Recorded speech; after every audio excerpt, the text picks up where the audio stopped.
I'm filling in for Danielle Renke tonight. She is in a work conference for all week. So I would like to call to order the Leesburg Area High School Public Work Agenda Setting in a board meeting on Wednesday, May 13th, 2026 at 6:36. Please stand for the Pledge of Allegiance and a moment of silence. I pledge allegiance to the flag of the United States of America and to the republic for which it stands, one nation, under God, indivisible, with liberty and justice for all. Please be seated.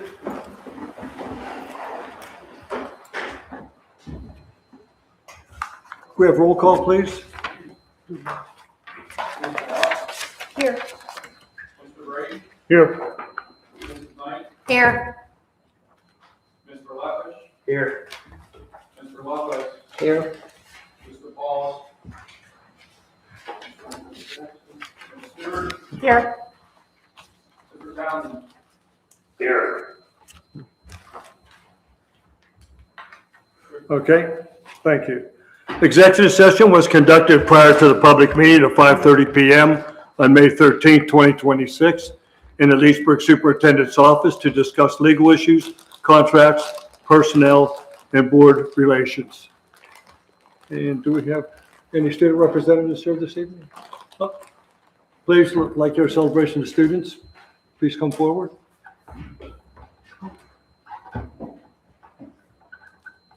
Hi, I'm going to be talking about some of the recent events in May and the ones that are finishing out the school year.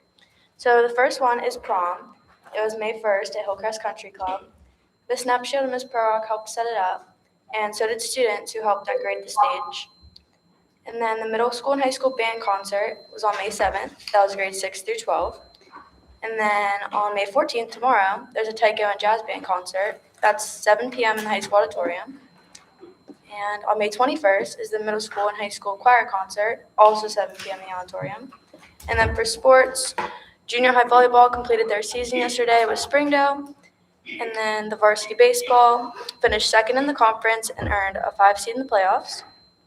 And varsity softball has a 39-year playoff streak, and their first round playoff game is at Gateway High School tomorrow versus Jefferson, Oregon.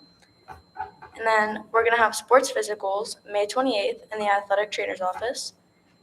And then lastly, the awards assembly is on May 29th at 8:30 in the high school auditorium. Any questions? Thank you. Thank you.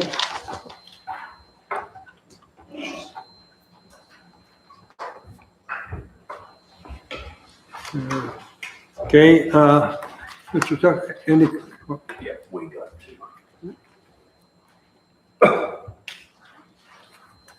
Okay, we have 2 comments on agenda items. On the guidelines for the public comment, no personnel issues can be discussed. There are a limit for each speaker of 5 minutes, and you do have to give your name and where you reside before you speak. Okay, any questions? First, we have Cassandra Young, and she will be addressing us on transparency clarification regarding May 4th incident.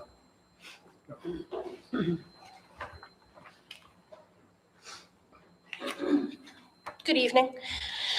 First, I want to apologize for my allergies. Okay, please state your name and your address first. Okay, sorry. Cassandra Young, and I live at 101 Lincoln Avenue up on the hill. I want to apologize. My allergies have been going crazy all day, so my throat's a little scratchy. No problem. On Monday, May 4th, our 9-year-old came home from David Leach Elementary School and told us that a student on the bus had made threats involving a gun and a knife. He said that the bus was stopped, the child was removed, and the child was searched. We learned this at approximately 4:30 that afternoon, not from the district administration, transportation staff, or law enforcement, but from our autistic 9-year-old son. As parents, I urge you to put yourselves in our position. What would you do if your child came home and reported a weapon threat on the school bus? What would you think if hours had passed and no one from the school had contacted you? Would you feel confident putting your child on the bus the next morning? Would you feel confident that he was being protected? How would you feel sending your child back onto that bus knowing there was nothing you could do?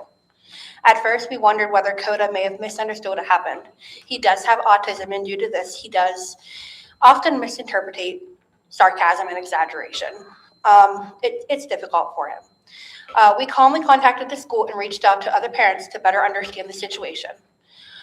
What we found was that several children had shared the same account with their families and that multiple people had already contacted the district with serious concerns. When we finally received a response on Wednesday, nearly 40 hours after the incident, we were told that no weapon had been found and the situation was simply a rumor. But that explanation does not answer the questions that us parents still have. If there was no incident, why was a student escorted off the bus? Why was the bus stopped? Why was the student reportedly searched? And why was that child later removed from the bus route? Why were parents never informed that a threat had been reported in the first place, whether there was a weapon or not? The district's public statement emphasized that no weapons were found, but parents are not upset simply because an item was not recovered. We are upset because children reported threats involving weapons. Students witnessed a significant response, and families were left completely in the dark. Even if the district determined that there was no active danger, the fear experienced by those kids on that bus was very real. Those children were scared, and so were us parents. The district's silence only intensified those fears. Transparency after social media pressure is not the same as proactive communication, and I want to repeat that. Transparency after social media pressure is not the same as proactive communication. Referring to parents' concerns as a false narrative and rumors does not rebuild trust. Timely communication, accountability, and transparency do. As parents, we are not asking for gossip. We are not asking for panic or drama. We are asking for the most basic expectation that any parent that sends their child into this school should have: safety, transparency, and communication. Right now, many parents are questioning whether the safety of our child and our children are truly being prioritized. When reports involving possible weapons and threats are not communicated promptly and clearly, trust in the district's ability to protect our children begins to erode. If the district is concerned about families leaving traditional public schools, it may be time to look inward. When our family was considering a move to this area, many people advised us against choosing this district. Despite those warnings, we continue to choose to move to this beautiful town because of its strong sense of connection and support, and that sense of community is unlike anything I've experienced elsewhere. But over the last 6 months, I've begun to seriously wonder whether we made the right choice or not, and as a parent, that's hard. Our children deserve to feel safe on their buses and in their classrooms and throughout the district. Parents deserve to know that every threat, whether confirmed, suspected, or ultimately disproven, will be taken seriously and communicated responsibly. That is all for tonight. Thank you. Can I follow up? And I appreciate you here, and I will apologize, just like as I did everybody else, that didn't meet the expectations of some of our residents on the communication. Are there any other incidents in the last 6 months that you stated that goes on? I understand this one. Was there something else that went on in the last 6 months? Absolutely. We actually pulled our oldest son out of school due to bullying. There was severe bullying for him for the first, we moved here in September. We pulled him in December. So those entire months, he was being harassed by the other children. And it was to the point where he had tested gifted previously at this other school, and we moved here, and he was getting 16% in his class because it was like emotional warfare. At 12 years old, he wanted to kill himself. We reached out to the principal. I'm unsure, I can't think of his name right now, and I apologize. And as well as his teachers, and his teachers told him that if his grades were better and if he would just pay attention to his classwork, he wouldn't have an issue. Oh. But whenever there's a child behind you telling you that you're fat and stupid and no one loves you, etc., that's a little hard to do even for a 12-year-old. And I apologize for that. I ask in the future if any of that comes up and you're not getting an answer, please reach out to me Absolutely. on that part of it. And then just to address our incident on there, I will follow up with the whole community. As I told them, there were no threats. I do want to commend our elementary principal and our security. There was a statement made. Not a single student in the district reported it to an adult here. After we got to Monday, had that happened, I would have put a notice out on Monday. There are other pieces on that. I do apologize, and I understand, and we will use this to learn as we go through as a team, as our admin team. But I do want to commend it. When a bus driver made a statement in less than 10 seconds, that student was removed, searched, and was not there. There was no weapon found on that part of it with it. But I do want to commend that part of it, that my job here is to make sure your kids are safe. I feel that we do a tremendous job of that, of what we do with that. I take pride in that. I wish that all schools did the same thing with that on there. So I do take that, we will continue to do that. But I apologize, communication was not where it was at. My priority is making sure the kids were safe, and they did a great job with that. We'll continue to work on the communication to make sure it's better to meet those needs on that. Thank you. Thank you. Thank you, Michelle. Next, we have Ashley Bauer.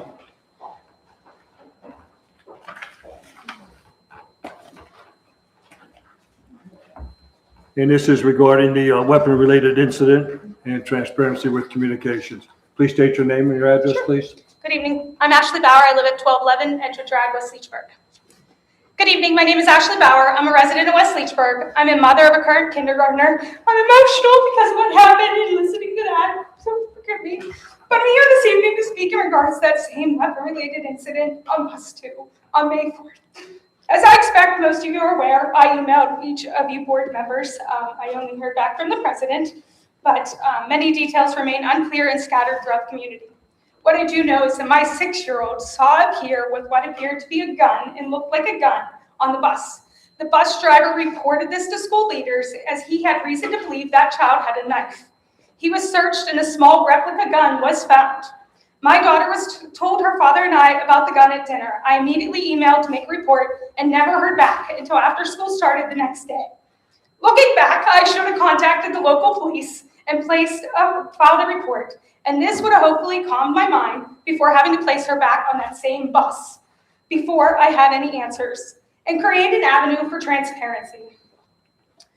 When speaking to Mr. Comer and Dr. Keepler, I asked why parents were never alerted, and I was told because no student officially reported it, and they were unsure who knew about the situation and didn't want to cause alarm. Respectfully, that lack of communication caused far greater alarm. Something clearly occurred on the bus that morning which prompted the driver, while actively transporting our children and focusing on the road, to recognize that there was a serious concern. Whether students informed him, whether he overheard threats, or whether he personally observed something, we may never know. But what we do know is this: if the bus driver was aware while doing his job of carefully transporting our children here to school, then the children on that bus were aware as well. I know the details can't be shared, and nor do I expect that. But parents should have received a simple general statement saying that there had been an incident on the bus that was thoroughly investigated, no real weapon was found, and that students would be safe to return to school the next morning. That level of honesty and transparency would have eased the minds of family. I wouldn't have felt compelled to even reach out that evening. I would not be standing here tonight questioning the honesty and transparency of our district. I wouldn't be considering whether my daughters should go cyber or to another school next year. Unfortunately, the handling and the aftermath only deepened those concerns. 2 days later, parents lacked unclear answers, and naturally, some are going to take it public. In response to Facebook, a letter was finally sent to the school communities that left families feeling that it was very vague and dismissive. To many of us, it made us feel that the students who did the right thing by speaking to a trusted adult seemed as though they had exaggerated and fabricated this situation. When I questioned the communication, I was met with, "I'm sorry the school didn't meet your expectations," while also stating, "It's not their job to make everybody happy." That is correct. It's not your job to make everybody happy. However, it is their responsibility to create and maintain a safe, trustworthy, communicative, and transparent school. Parents want and deserve that. As an educator myself, I've always believed deeply in the value and power of a brick and mortar school. I've never imagined sending my children elsewhere, but now I find myself looking elsewhere and deciding what I want to do because my confidence, trust, and transparency that happens is not happening here. We need change. I'm asking you, our school board, to make that. As a parent who's only at the beginning of my children's educational journey, I respectfully ask that you consider the few following things. First, revise the district's Act 44 policy language so that parents are notified within 24 hours of any weapon-related incident, including replica weapons, as many other Pennsylvania districts already do. I understand the item involved was described as a small toy gun attached to a keychain. However, real firearms can be extremely small. They can be concealed in belt buckles, keychains, and other objects. And our children are taught to treat every gun as though it is real. And my 6-year-old did exactly that. Second, I want you to hold our district accountable for communication that is prompt, honest, and transparent. I'd like to provide a few examples of local districts that did just that in the last 2 weeks. Last week, Kisk Area School District notified families after a student became stuck in a railing. An ambulance responded to campus and they stated they didn't want parents to see an emergency vehicle and worry unnecessarily. They communicated proactively. Another district informed parents that an elementary student bought a replica firearm onto a school van. The item was immediately confiscated and parents were informed. The district even clarified that no other students were even on that van that morning, but they still chose to communicate transparently. Another local example is a district communicated to families that a community member voluntarily surrendered a box cutter at a school event security checkpoint. The district explained that there was never any display, never any threat, but they still chose transparency and maintained trust with their families. Finally, I ask that you please consider separate transportation accommodations for students in placement programs. And I thank you for your time and your consideration. I'm open to individual conversations with any of you at any time. I want to help the school as an educator, and I have a background for 14 years as a teacher and as a principal. I've been in these situations. I know that you can't control what a child brings as much as we say don't, but it's how we handle it afterwards. That's what I'm upset. I'm not upset because he brought that there, although he shouldn't have. I'm upset that I had to put my teeny tiny, the littlest kindergartner you have, on that bus that morning and not know if the school took care of that situation. And then when they did, it wasn't clear, it wasn't transparent, and it wasn't what we deserve. Thank you. And I'd like to address you as well on that part of it. I will apologize that we didn't meet where you're at on there. As I will go listening to that, part of that, there was no movement of bus. The bus was not driving. So I'll be very frank that we let pieces go on confidentiality of students with that. The bus pulled up out front here. There were no issues on the bus whatsoever. The bus driver waved to Mr. Komar while I was there. By the time it pulled up 20 feet is when we were notified of it. Within 10 seconds, it was handled and taken care of. As I tried sharing with you on that part of it, those are the pieces of there. Not one student reported it. Not one student reported it till we talked to you the next day. But isn't it important that your bus driver reported it? The bus driver said he heard him. We didn't go And if in he the heard him, situation. the kids heard him. You don't know that. And I will go. And you don't know that. I don't. And I told So you that. as those I'm not three going to argue. schools If you did want, if I have a transparency, minute, that's what I'm asking of you. I understand that. As I said, as a part of that though, you have information that was on there. You were up whenever we called up to the daycare on that to let them know that it was handled as it went through. They sent a message out to there, didn't even ask me about sending that. So I do apologize. We will handle these differently as we learn. I'm sorry, can you clarify what you're talking about? Yes, there was a message sent Because I told you out. that I answered the phone at the daycare, but I didn't speak to you. No, And then I you spoke said to that someone else. Lisa shared information. There was a and message she sent out to all the didn't. families. I left for my daughter's cardiologist appointment. We didn't speak about that. If you listen, there was a text message sent out to all the families up there. I have a copy of it that were on there about a bus incident. I will agree. I got it as Yes. a parent. There Yes, was so a text message that said there that was a was- bus incident to reach out to the school because there was a rumor circulating that it Yes. happened at the daycare. And as I That's shared why with she that, shared that. I if it asked her came to about me, that. yeah, that's what created all of this, which has been a learning lesson for us to go through. There were parents that were on there. I will apologize again with the information we had on Monday morning as we went through that.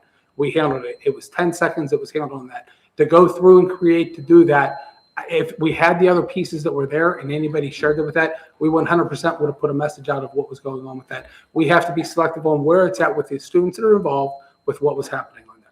And we will continue to get better on that. As I said, as I just told our other parent, we will work to grow. So if this happens tomorrow, are you telling me that you're not? Oh, no, I'll put a message out to the community on that, Okay, but that's I'm all I still wanted. going back. I This could have understand been that. solved very And I'm going to easily. ask, and it could have been, and I'm If pretty that open. happened first, I wouldn't have been here tonight, as I said. And then if the follow-up would have been frank and honest and transparent, that it wasn't a real weapon, and it admitted that there was something that happened, parents wouldn't still be upset. Like, I contacted you back because it made my 6-year-old sound like a liar. I didn't say that, but it's still at this point, no adult in our district was contacted by any student that day. And that doesn't make it justifiable of not making that communication on My that. 6-year-old told me as her trusted adult, and that same day I reached out to Mr. Komar via email. So I did make a report of it. Yes. Okay? And that bus driver driving down the road is a district employee of some aspect. Yes. And he made a report of it. And what I'm saying is if he driving that bus heard something, saw something, witnessed something, we can assume the kids did as well.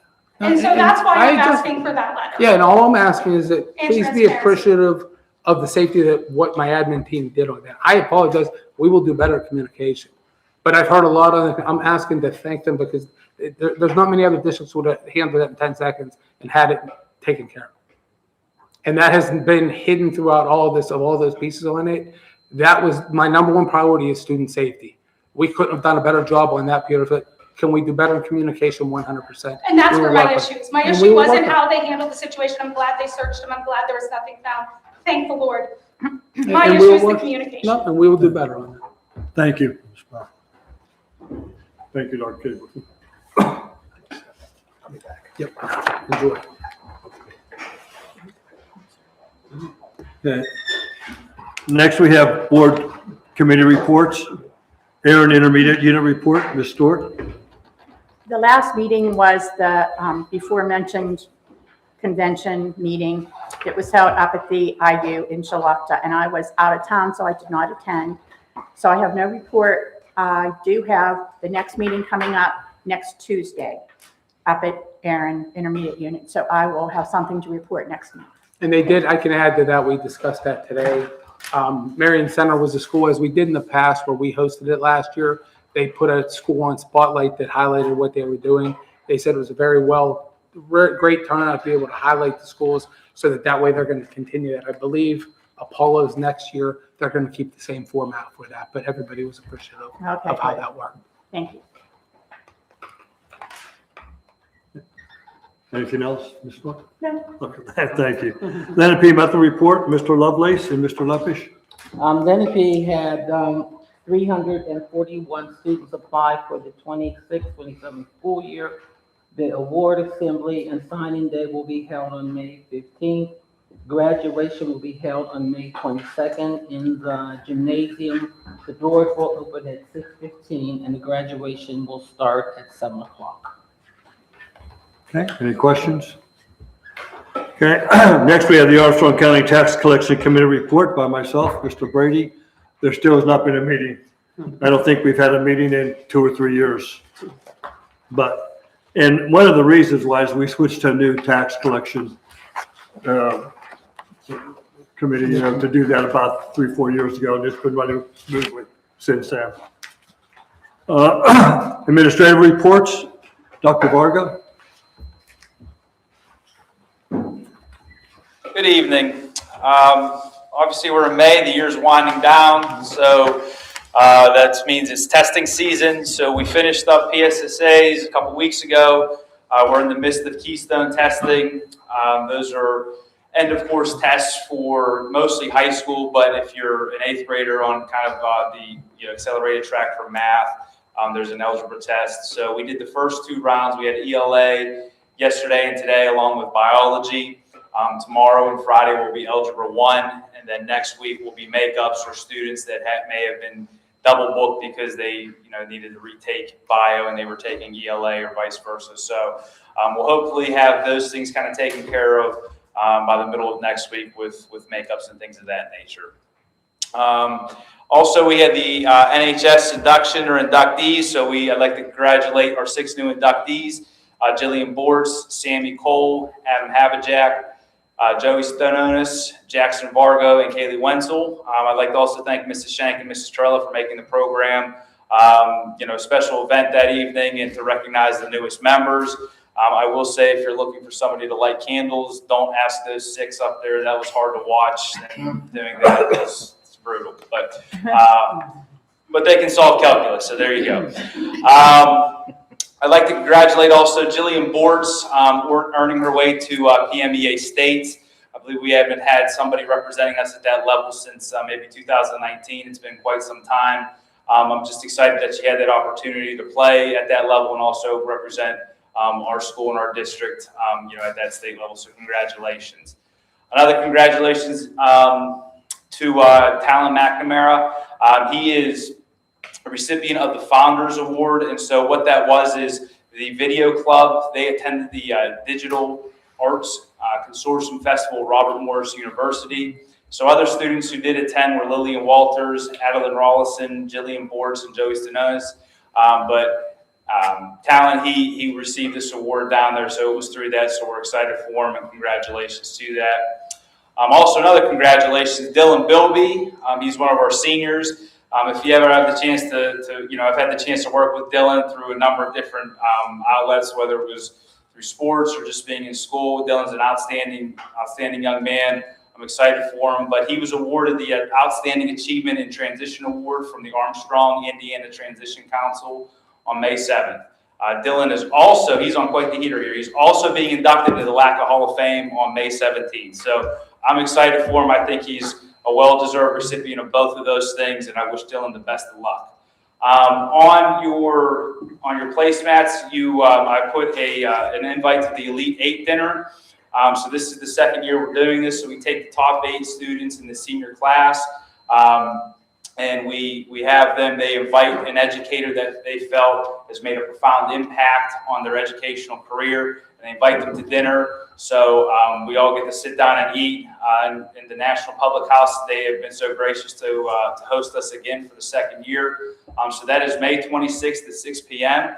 The invitation is open to you. I know, Ms. Stewart, you were there last year. I thought it was a great event, an initial inaugural event there for our students. Hopefully to kind of keep that going.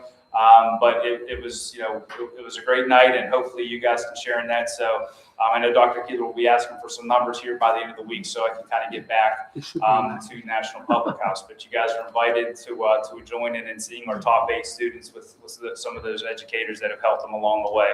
So I hope to see you there.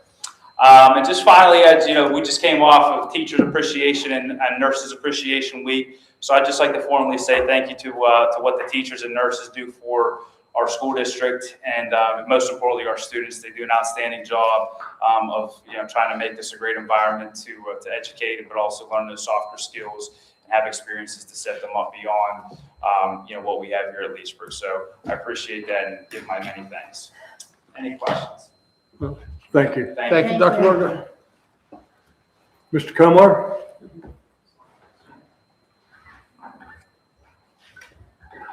Good evening, everyone. So as Dr. Vargas said, I have the luxury in the elementary that our PSSAs are done. I know he's still testing, but that was really smooth. Big thank you to the staff. Big thank you to Ms. Mattis and everybody for helping PSSAs go really smooth. We finished those up in April, and thank you for the students for their attendance and their hard work through that testing area in the elementary. The PTA did a great job with Teacher Appreciation Week. Again, as Dr. Vargo said, I'll echo that. Thank you to all our teachers and staff for the hard work that they give.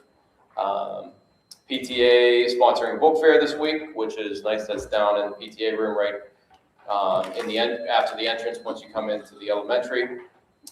From the 20th to the 26th, now there's a couple days in between there and a weekend, we'll be doing the Science Olympiad. Thank you to the staff members that are putting that together. It was great last year. I'm looking forward to a really great event again this year. Special thank you to Mrs. Cericio for all the time she's put in coordinating that event and making that work really smoothly. Got a lot of events here. So we'll the Accelerated Reader end of the year award event will be happening on the 28th at 9:15. We have field day for David Leach Elementary on the 29th up at the football field. Got a couple graduations. So pre-K graduation will be on June 1st at 10:30, and the kindergarten graduation at 1 o'clock on that same day as well. 5th grade farewell. And also the glow party. So 5th grade farewell, obviously focusing on the 5th graders, and the glow party for all other grades will be on June 2nd. So that'll take us close to the end of the year. So we're wrapping up our end of the year MTSS and PBIS paperwork. So got those reports and submitting those reports that we have to for the state. So moving on to special education. Again, busy month on that front as well. So I have 25 IEP meetings scheduled for the month of May. Also doing senior exit meetings with students and their case managers. We'll touch base, talk with them about their future plans, fill out some end of the year paperwork with them. No 504s for the month of May. Again, like I said, MTSS will be doing our end of the year procedures, and we have one student that is completing the Renew program. He has about 2 more weeks left of that, so we're finishing that up. Any questions for me? I'm sorry, Mr. Lewis. Go, I'll let you get done. Oh, I was going to ask to be excused to get to the 4th and 5th grade concert. I've double booked tonight, so I did want to get over there to support. I was going to ask to be excused after I spoke. Yes. I'm No, sorry. I'll be there on the 29th to have pie in my face, Oh, yeah, okay? you're in. You said you were coming this year. I don't think I can be there in the afternoon for the pie. Anybody I'll else be there in the want, morning. Neil, you'll be there for pie? What's the date? The 29th. 29th? I should be. Okay, we'll be there for pie. Just a Jared word just of warning, puts us on the I thought spot. like getting hit in the face with a pie was fun. It seems like fun on cartoons and stuff, but I mean, my eyes were burning, like I had that smell on me. It was, Yeah, you got I know the kids think it's hilarious and as much as like getting taped to the wall or getting hit in the face with pie, like it's fine. I know it's part of the game, but it's not as enjoyable as people make it. You did get part of that. Fair. What's that? Sounds like Phone to the Wall was more fun. Taped to the wall was, I guess, probably fun. Between that and the pie, I think that was probably more fun. Oh, my. We've already, and it's weird, like the things you think about, but we'll have a better process last year. I'm gonna start with the older kids and then work down. The younger kids tape, and my knees were like buckling and pushing inwards. So that was the only downfall. But like I said, the kids talked about it for weeks. They thought it was hilarious, and so I was happy to do that for the kids. So. We have another pie person. Yeah. Anybody that wants to get a pie, like I said, the kids think it's awesome. It's the 29th. It'll be at the end of the field day. We'll do some wrap up things at the end of the field day, and that'll be the big culminating event. I think Mr. Davis did a good job as far as pumping all the kids up that people were going to get hit in the face with the pie. So part of the job, I guess. So. And any other questions? But is that okay if I Thank you and enjoy the concert. Yes. Awesome. Yep. Thanks. Everybody. Thank you, Mr. Cumberland. Mr. Barker?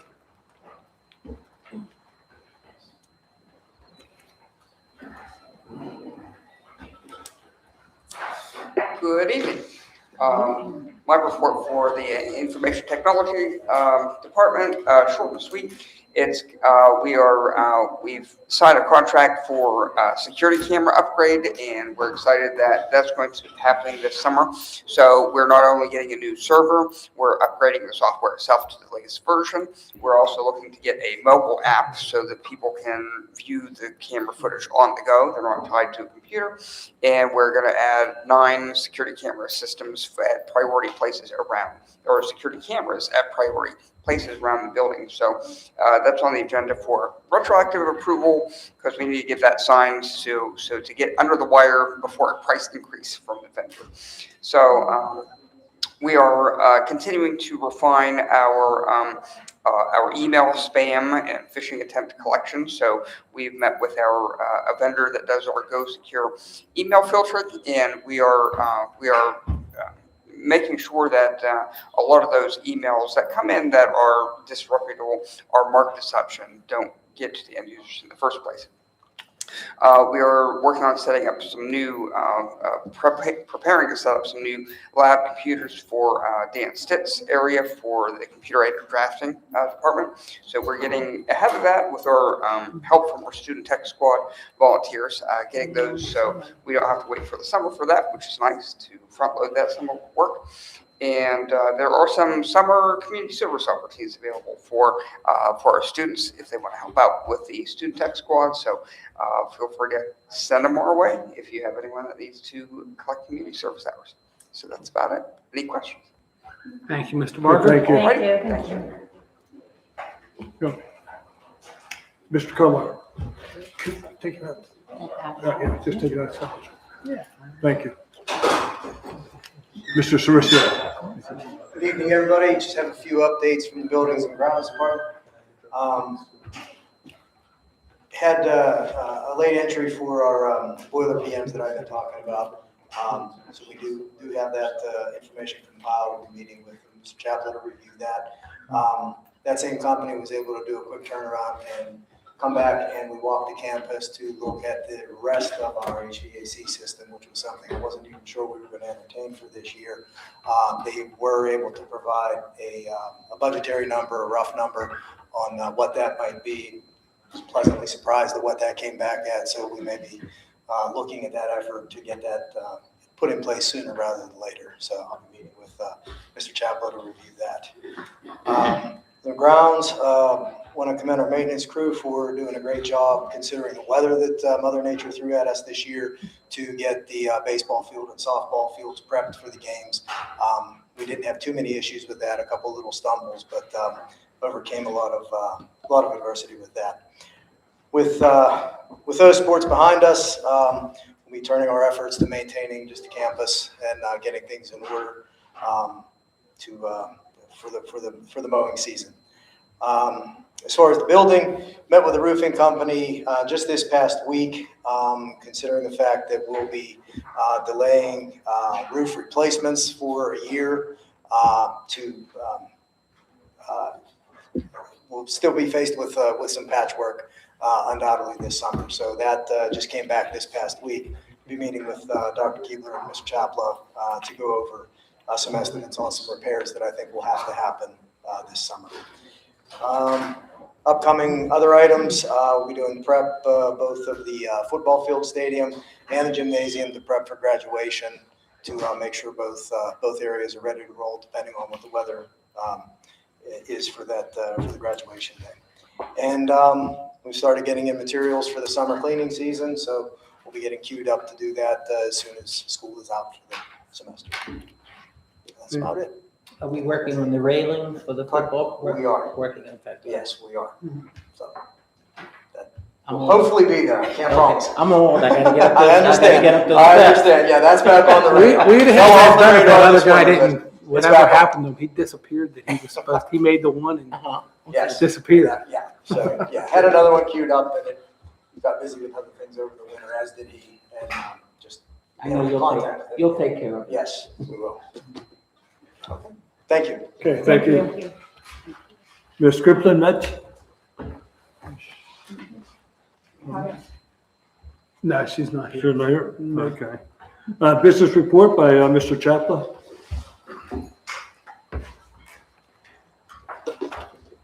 Good evening, everybody.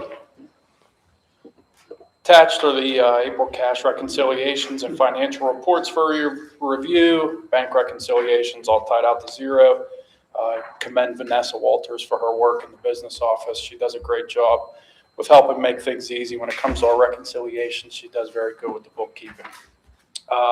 Getting into cash on hand in the general fund at month end, we sat at 5.8 million, which is about $100,000 less than our March month end. And we will continue to see that tick down as we get through the May to July months. Obviously, no real estate collections coming in.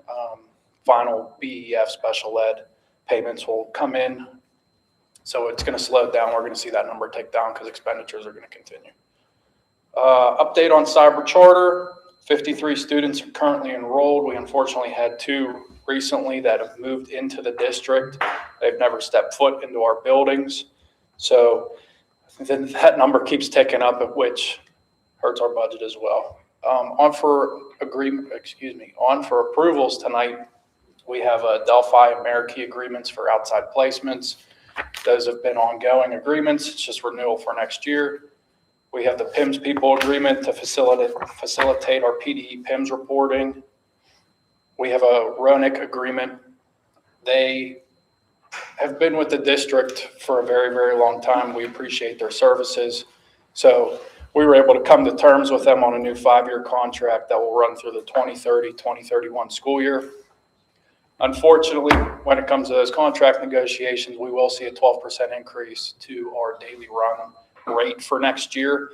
But my positive outlook to it is in the 27-28 school year, our transportation subsidy reimbursement from the state will go up because our expenses have gone up. So it's going to realign.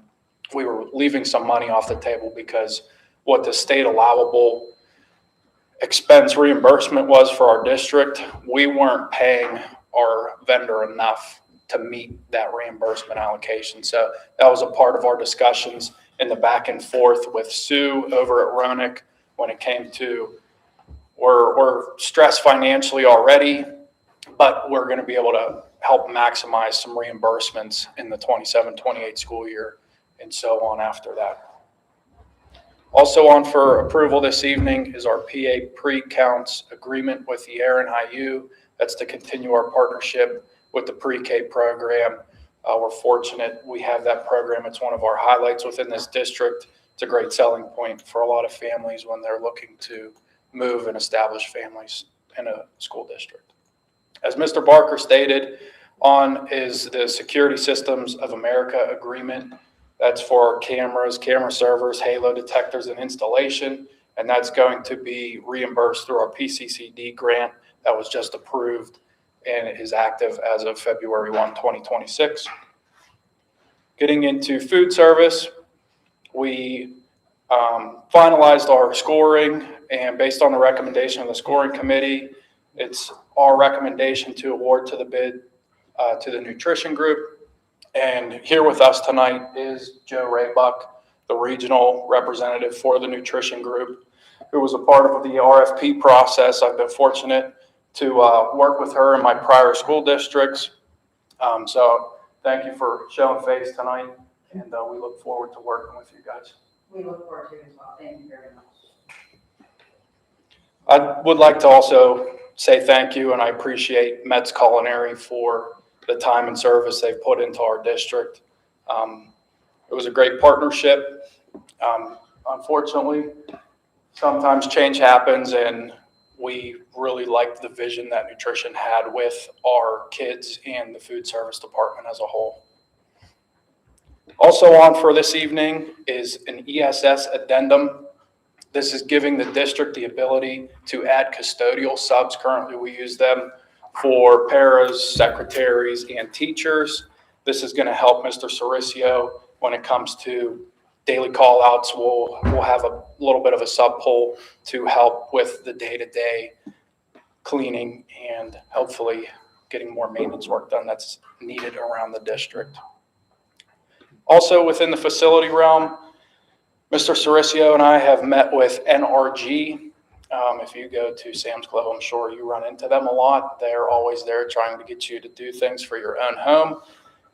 This, through NRG, it's demand response agreement. Mr. Cericio brought this to my attention months ago, and NRG actually reached out to me about this. So we continued the conversation. There's a potential $2,800 rebate for the school on our utilities for participating. It's no cost to us if we're not able to meet the response date that they have set for us.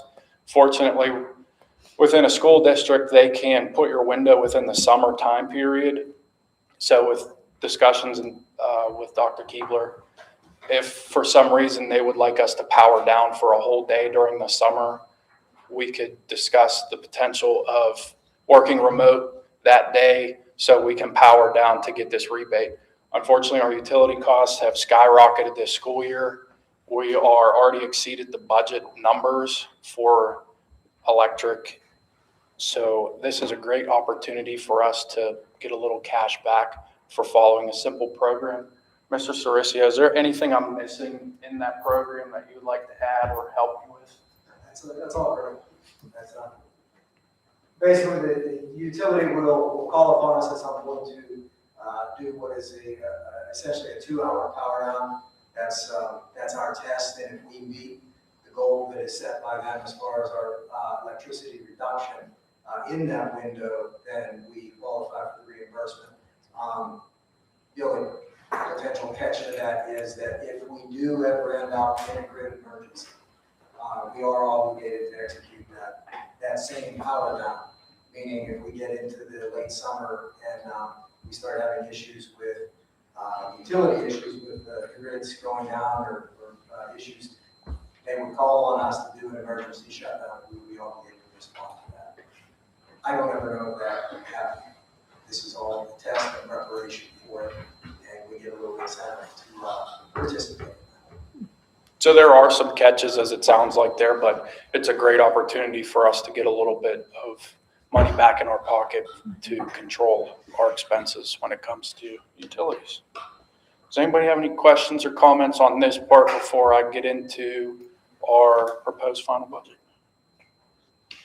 Oh, okay, thank you. Can we believe it's already May? I feel like I was just here 2 weeks into starting here last May, and here we are a year in, getting into our next school year's budget. So starting with our revenues for our proposed budget for next year, our local revenue will consist of $7.1 million, which is 42.91%. Our state revenue is $8.8 million, 53.75%. And our federal revenue, $552,000, which is 3.34%, for a total budget revenue of $16.5 million. Getting into the high levels of our revenue, for our local revenue, the primary drivers obviously are real estate taxes. We are estimating it would be a budget of $5,099,334. That number is the highest of the three options that you'll see this evening. It was at the board's request to see A21, A22, and A23. So that's why there's an approximate number there, because the PD system has a little bit of fluctuation, about $300 to $1,000 between the three. Jumping over to the right side, our state revenue, our FICA reimbursement is estimated to approximately be $306,016. That is the state share of our FICA payment for salary.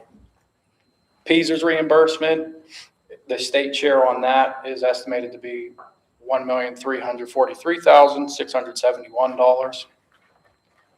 Our homestead allocation went up about $400. We were at $778,626. We were at, I believe, $311 for this school year. So it'll take a few $100, but it's not moving any needles. Getting into the majority of our state funding, as I've told you guys several times, we're in the unfortunate predicament of only seeing a 1.9% increase to our state funding through BEF, special ed, and Ready to Learn. It's about $112,000. And since our increase is not astronomical, school districts, they go back and forth on, should I budget for my whole allocation from the state or should I be conservative? Since ours isn't very large, I put in what they tell us because it's a drop in the bucket when it comes to the state.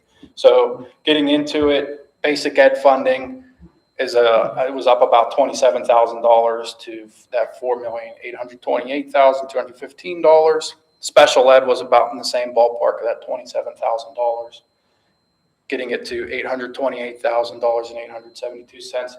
And the unfortunate part of it, and I will point my finger right at the state as I speak right now, when it cost the school district $100,000+ for an outside placement, but we're only getting $27,000 on a year increase, it just doesn't add up. They expect us and demand of us that our special ed costs go up every single year. If you do not, there's a finding and they slap you on the wrist for it. We have to continue to increase our expenditures, but our revenue that from them is not keeping up. So I ask of you that you push on our local state reps, the people out at Harrisburg, start advocating for us. As a small school, the burden goes to our taxpayers because the state's not picking up the slack that they should be. So I ask of you, advocate for us. Ready to Learn, they gave us a little extra there. We're up to $258,000, and our Ready to Learn tax equity is staying at the $58,000 that it's been the last couple of years. Sliding over to our federal revenue, that is a simple drop in the bucket. We unfortunately do not see a lot. I commend Dr. Keebler. He does a fantastic job with title and the process that he has to go through. And before I got here, I was planning That's all going to salary benefits. He already does it. So I'm very happy that he does that. So Title I, we're able to pay for teaching staff, $179,000. Title II is $24,000, and Title IV is $13,000. I have in here an access drawdown, potentially of $327,000. It's a potential drawdown. This is, as I consider it, our rainy day fund. If we see expenditures are a lot higher and we need revenue to keep up, we have the ability to pull this funding. I just solidified our 24-25 cost settlement report. Dr. Keebler can verify for me. It looks like we are allocated to get another $100,000 from the 24-25 school year. So that bucket should get up into the $400,000 range. So I have it at 327 for now. I'm waiting for them to give us our final approval on that 24-25 cost settlement to see if there's more money potentially in there. And as I said, that's a rainy day fund, just in case. Just to add on that, do want to commend Mr. Chaplin that access of getting more and making sure we're claiming everything. Not only our conversations through a transportation contract, but every other allocation he's made and pulled into, making sure that our numbers in the right columns so that it benefits the district on both sides of that. So very nice job on that. And I thank you for your work as you go through that. Thank you. As I told you when I first got here, I gamed the system when it comes to the PD 363 for our cyber charter tuitions. So when it came to transportation, I was moving everything to be able to write that off as a allowable deduction in the PD 363. And the budgetary reserve that we'll get into within the expenditures, that's also allowable deduction. So that's why I put a larger pot in there, because I'm taking it out from our tuitions. Anyways, getting into our expenditures. We're sitting at $17.5 million. And first, before I even start with this, I would like to thank Ms. Mondale and the LEA for coming to the table after we just settled. If it weren't for you guys, I would be in a very uncomfortable position up here with program cuts, staffing cuts. But with your help, we were able to come to an agreement to help our expenditures. Obviously, it's still not where I'd love for it to be. I'd love to be balanced. But we were able to save $300,000 off of our primary outlook from a couple months ago. So thank you to you. Thank you to your staff. Getting into salary and benefits. Salaries are going to make up $6.8 million, and our benefits will be a little over $5 million. In that 200 category, that counts for our medical, dental, vision, FICA, PEASers, unemployment workers comp, all that good stuff.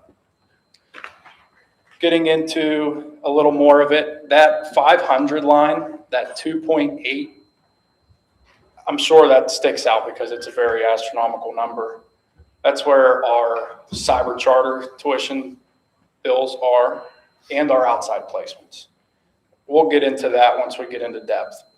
Supplies, you can see we're pretty lean when it comes to supplies. It's unfortunate that we're having to take money out of our school, out of our kids here in the building to put elsewhere. Our supplies are at that $611,000. I have it also broken out just by the function code on the side. As you can see, last year we had that $1.4 million in the facilities. We're not in that position right now to be doing that. In the $5,000 debt service, that's our obligated debt service payments from our 2017 bond, as well as our budgetary reserve. Getting into some of the high level stuff with the expenditures, our PEASers employer contribution rate is going to be 33.59%. Came down a tick from this school year, 34%. So hopefully we continue to see that trend down. Our PEASers employer contribution is going to be that $2.2 million. And as I stated earlier, we should see that about 1.3 in the state share for our PEASers contribution. We just had our trust meeting today with Rashini regarding our medical benefits, and we are unfortunately going to see a 12.88% increase. But with the concessions that were made with the LEA, the plan design helped us save that money. So we're going to be a little over $2 million when it comes to our medical cost. Our active employees will consist of 1.9 million, and we have 9 retirees that are still on our coverage from an early bird, I believe 5 years ago, that are going to be $141,000. I'm very excited for those people to come off of our benefits there. They should be terming December 2027. Our outside placements tuition, that 500 object code that I described earlier, that's going to be $532,748. And as I stated, those placements can be $100,000 a piece with tuition and transportation per kid. Our cyber charter tuition, we're nearing $1 million. We're at $958,000 for 45 students. We should have about 7 graduates this school year into next. So that number will tick down, but hopefully we don't see more go in. I estimated our PD 363 tuition rates because for the 26-27 school year, you take your 25-26 budgeted numbers. And that's where I got the $16,424 for regular ed per student and $31,041 per special ed student. As I stated earlier in the quick discussion about RONIC, we're going to be seeing a 12% increase to our daily run rate, which will take our overall transportation cost to $844,000. And in our budgetary reserve, I have set aside $402,000 due to the unforeseen placements, any cyber charters, and current open contract negotiations.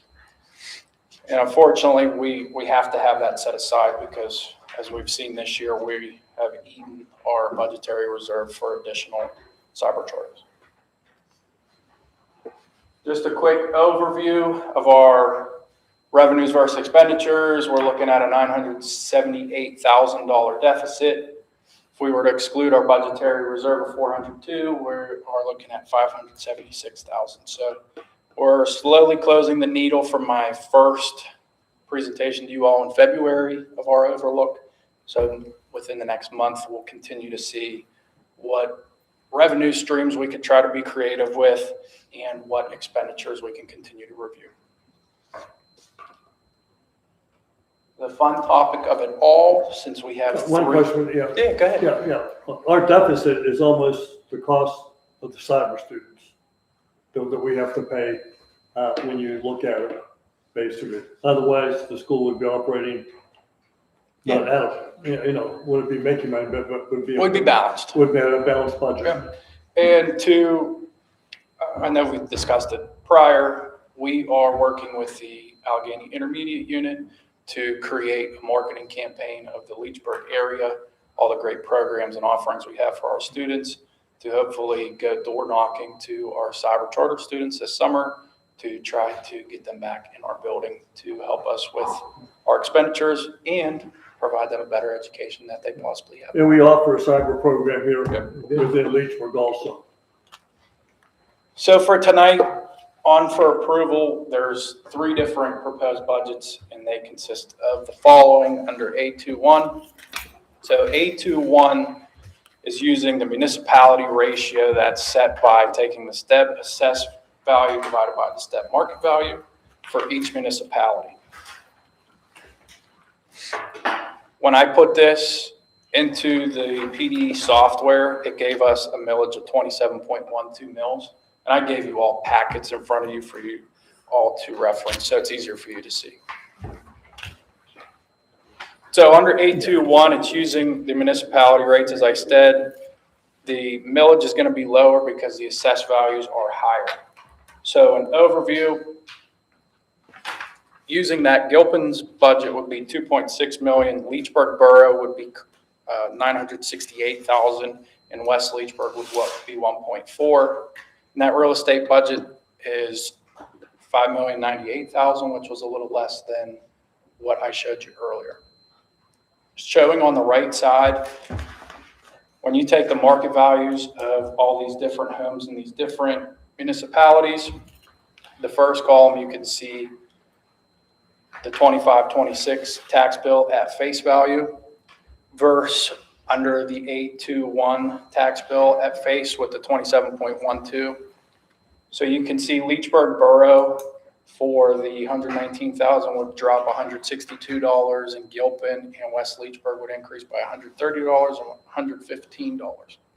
So as I stated when I got here, I was looking to balance the tax bills by county and by municipality. And right now, this 821 method did not do that for us. Now, an 821, that's the way we do it today, correct? A1 is the way we do it A1. today. 821 is a method under the 82, just the first option using Okay. municipality ratio. Okay. Under 822, this is taking the aggregate of the municipalities. So those ratios that we got under 821, you're taking the aggregate of those to get the 31.97%. This one is getting us to the wheelhouse that we're looking for. So when you take the market values times that 31.97%, our assessed values are showing higher, giving us a millage of 36.79 mils. And it's getting us into where I'm looking for it to be. So Gilpin would be 2.6 million for a budget, Leechburg Borough would be 1.3, and West Leechburg would be just under 1.1 million. When you compare this to our tax bills from the 2025 school year, under the A2 method, you're seeing tax bills are equal based on the market values of these homes.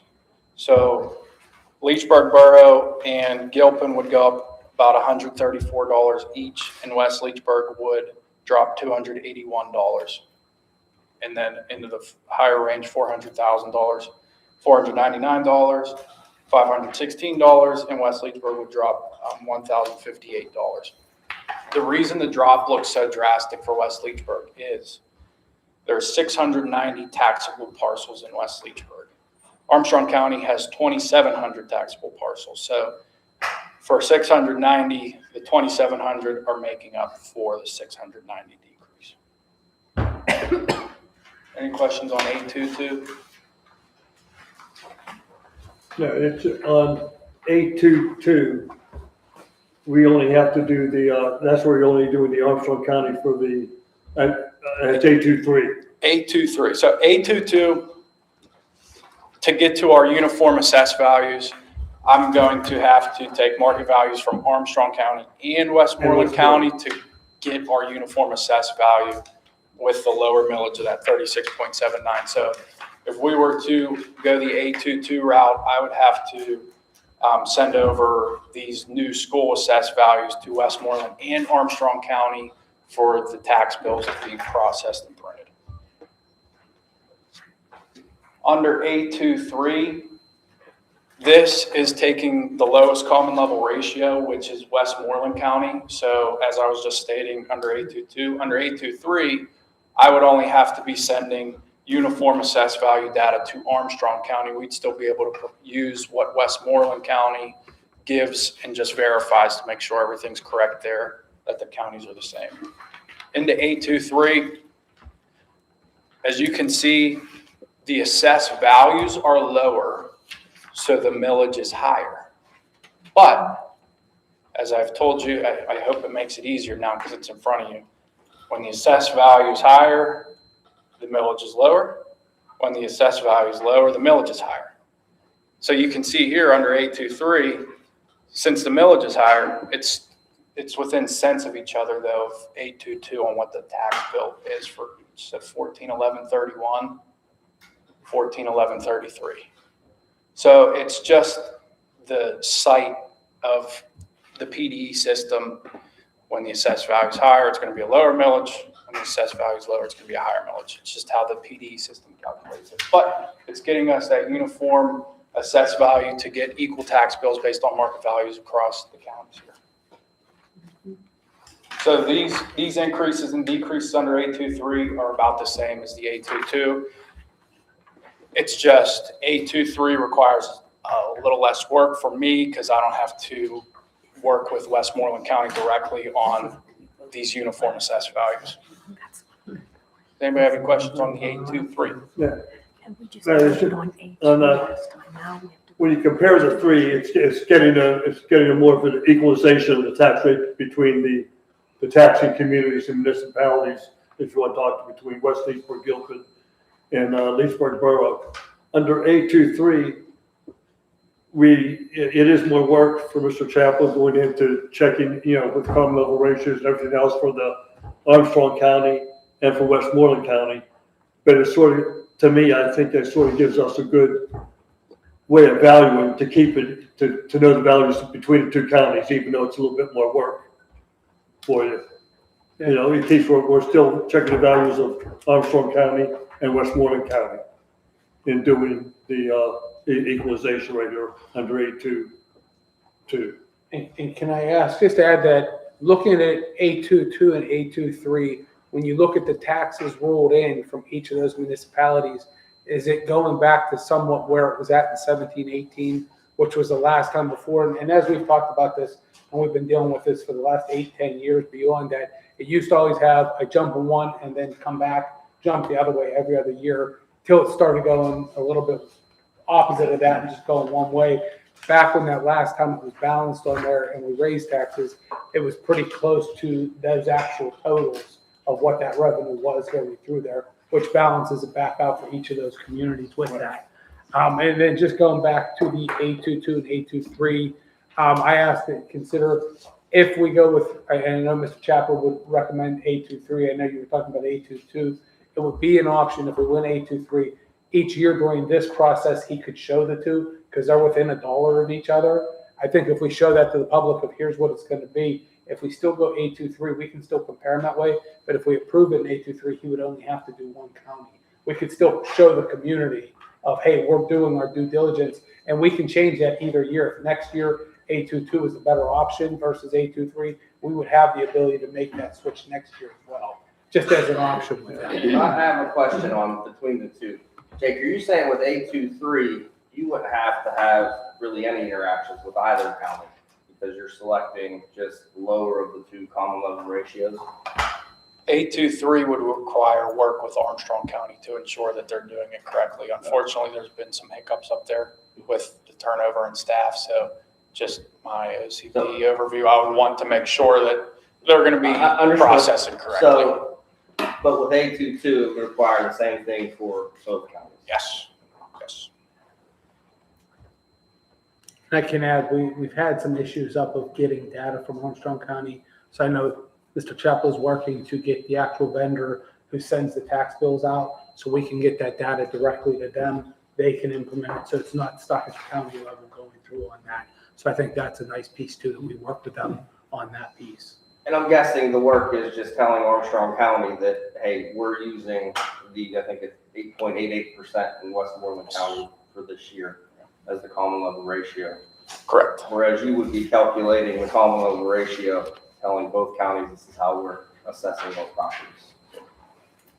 So there have been no hiccups in Westmoreland for you to feel that same uncomfortableness as you did at Armstrong County? Westmoreland County, they provide me timely data. I don't even have to request it. It's in my inbox before I even ask. Armstrong County, I had to send 3 weeks worth of emails, and it wasn't until I copied a county commissioner on there I got the data.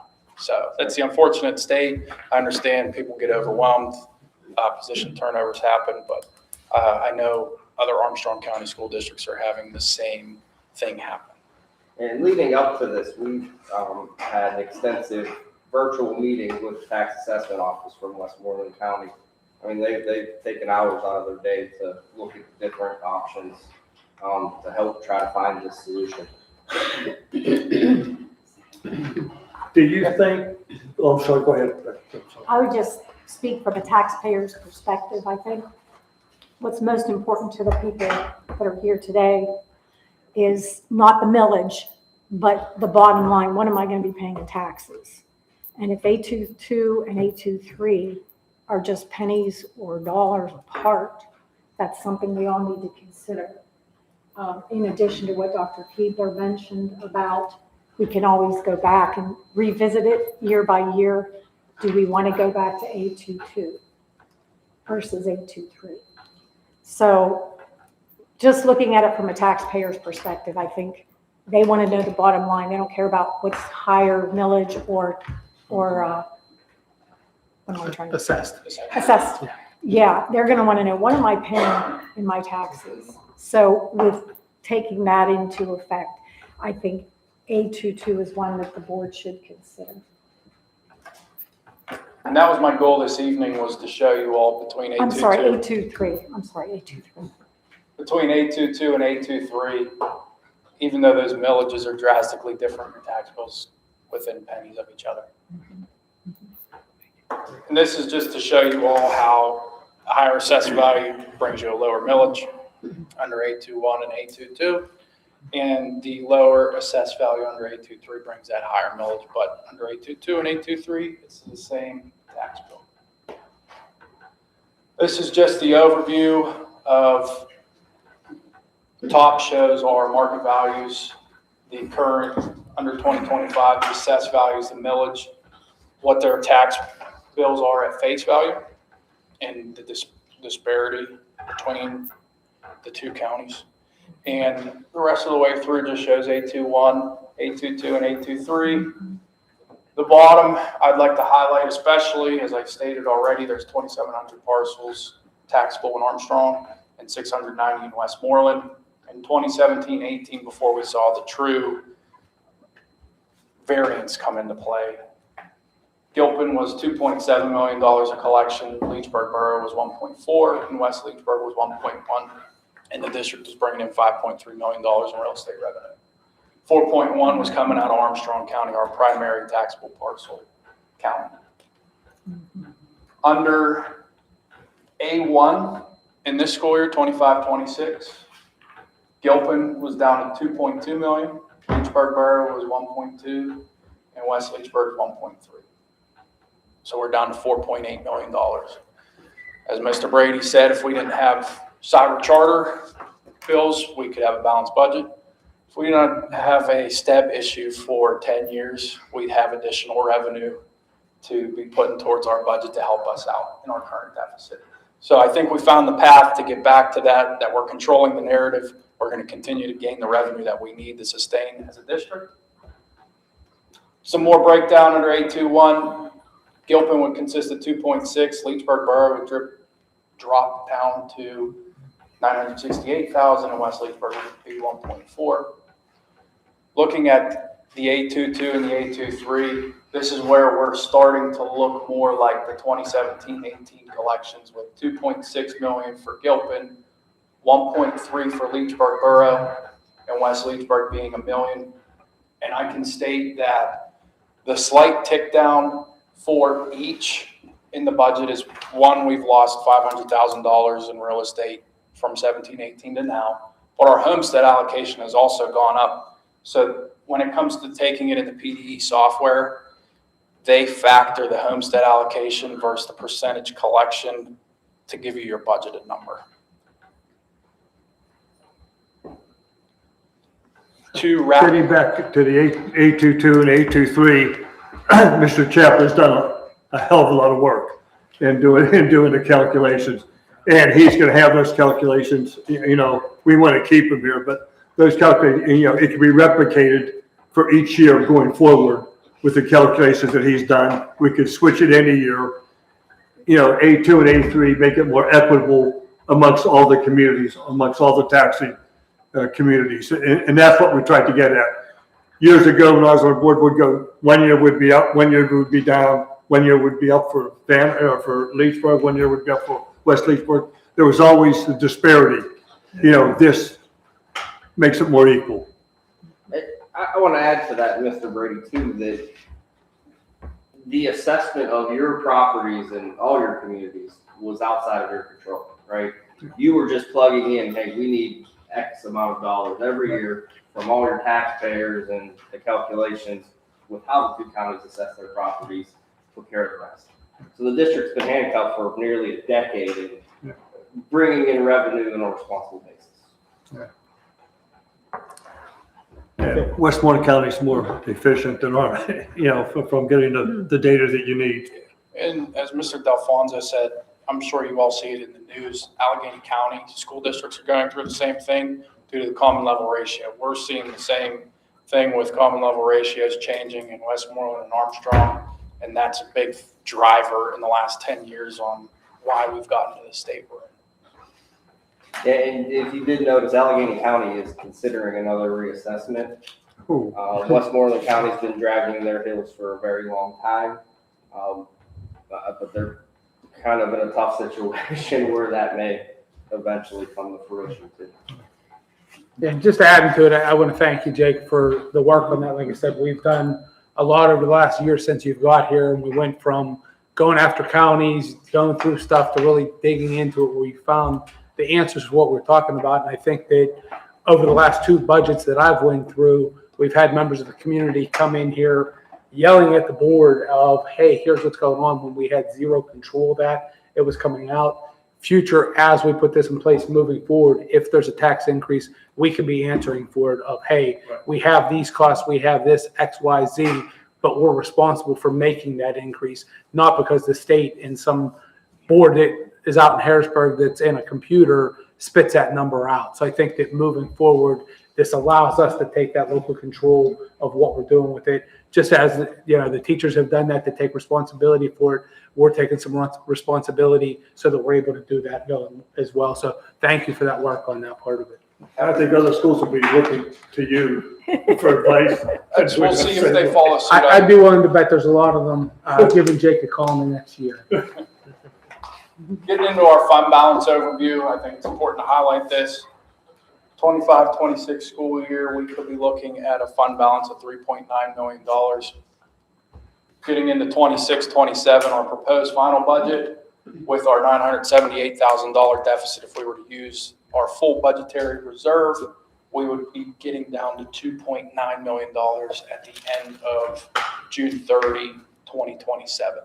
So we're still within a tolerable range when it comes to the fund balance, but as I've stated to you several times, we're starting to get to a little bit of alarms going on for me, so I will continue to look at our expenditures, what changes can we make to be more financially responsible, as well as creative avenues to generate revenue into our district. Are there any questions, comments, concerns before you all decide on 821, 822, or 823 this evening? The only comment I wanted to add is the end of the speech you just gave. This is a trial run for a year to see, because budget's year to year. So hopefully Jake's in that position next year where a bunch of schools want to, because if that does work the way that we hope it does, then we'll be in a positive. I just wanted to make that comment. I'm hopeful, but we'll see. If you're concerned about it switching the other way. No, I'm just saying this is a trial, you know what I mean, that we didn't have a lot of background on when we looked into it to begin with, is all I'm saying, because we only had one other school that we knew that did it, and we have not got very much data about that. So I'm hopeful that it works. I'm not trying to be negative. I'm just being, a realist. I'm trying to alleviate some of those concerns going forward, because it's really the 2 common level ratios that are posing the problem. We're going to be dealing with one, setting the assessment based on market value, what somebody is going to pay for the property, essentially. So that concern should be lessened by that. Right. Mrs. Knight, if it blows up as you stated, you'll look I at my didn't say it was contract. gonna blow up. We all said it was going to be a trial. We would give it a try this year because it's the first time we're trying it. So I'm hopeful. I'm not negative. I love this community, born and raised. Believe me. But you can switch back. I hope it. That's the biggest part. That's the fallback. All of that is, I'm not going to make it so that everybody thinks that everything's going to be rainbows and sunshine, because hopefully it is. I'm just saying. I got faith in my man. You're right. The circumstances could change, right? One of the two Absolutely. Yeah, if they reassess within Like you just, well, that's part of what made me feel that way, is because you say, regardless, Westmoreland County is fantastic right now with all the data, but they reassess what's gonna happen. We have the tools now, Because what year did they reassess? 1975. Thank you. So if one of, Before if one Jake of, was born. way It was before before I I was born. Take that. I was here.